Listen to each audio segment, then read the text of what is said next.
Hi hello Nagaveni aunty ಕಿಚನ್ಗೆ ಸ್ವಾಗತ ಎಲ್ಲರಿಗೂ. ಈಗೇನು ಮಾಡ್ತಿದ್ದೀನಪ್ಪ ಅಂದರೆ ರಾಗಿ ಗಂಜಿ ಮಾಡ್ತಾಯಿದ್ದೀನಿ.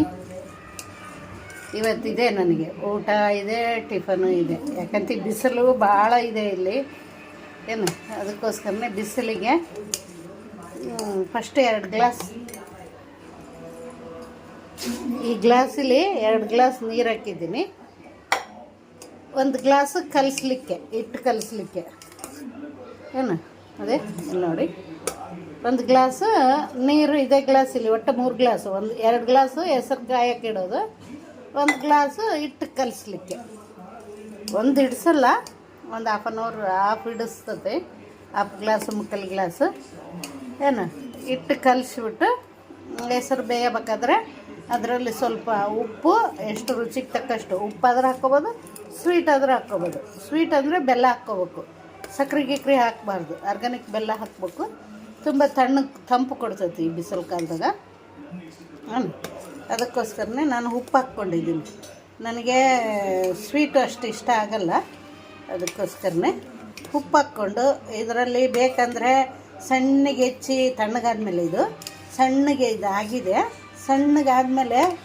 ತಣ್ಣಗಾದ್ಮೇಲೆ ಇದರಲ್ಲಿ ಸಣ್ಣಗೆ ಹೆಚ್ಚಿ ಈರುಳ್ಳಿ ಕೊತ್ತಂಬರಿ ಹಾಕ್ಕೊಂಡು 1 ಗ್ಲಾಸ್ ಮಜ್ಜಿಗೆ ಹಾಕ್ಕೊಂಡು, ಗಟ್ಟಿ ಮಜ್ಜಿಗೆ ಹಾಕಬೇಕು. ಹಾಕಿ ಕಲಿಸ್ಬಿಟ್ಟು ಕುಡ್ಕೋಂತ ಇರೋದು. ನಿಮ್ಗೆ ಯಾವಾಗ ಹೊಟ್ಟೆ ಹಸಿತೈತೆ ಅವಾಗವಾಗ 1 ಗ್ಲಾಸ್ ಕುಡಿದ್ಬಿಟ್ರೆ ತಣ್ಣಗಿರುತ್ತೆ. ಎಳ್ನೀರು ಕುಡ್ದಕ್ಕನ್ನ ಜಾಸ್ತಿ ತಂಪಿರುತ್ತೆ. ಬೇಕಂದ್ರೆ 1 ಸ್ಪೂನ್ ತುಪ್ಪನೂ ಹಾಕ್ಕೊಬೋದು.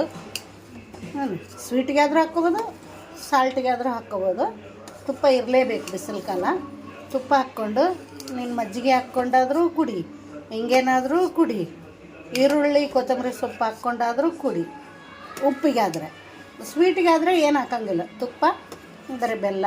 ಬೇಕಂದರೆ 1-2 ಏಲಕ್ಕಿ, ಘಮಗೋಸ್ಕರ 1-2 ಏಲಕ್ಕಿ ಹಾಕ್ಕೊಬೋದು. ಏನು ಮಾಡ್ತಿದ್ದೀರಾ?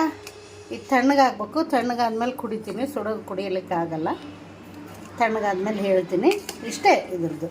ಕುಡ್ಕೊಳ್ಳಿ, ಸಬ್ಸ್ಕ್ರೈಬ್ ಮಾಡ್ಕೊಳ್ಳಿ, ಲೈಕ್ ಮಾಡಿ, ಆಂಟಿನ ಎಂಕರೇಜ್ ಮಾಡಿ.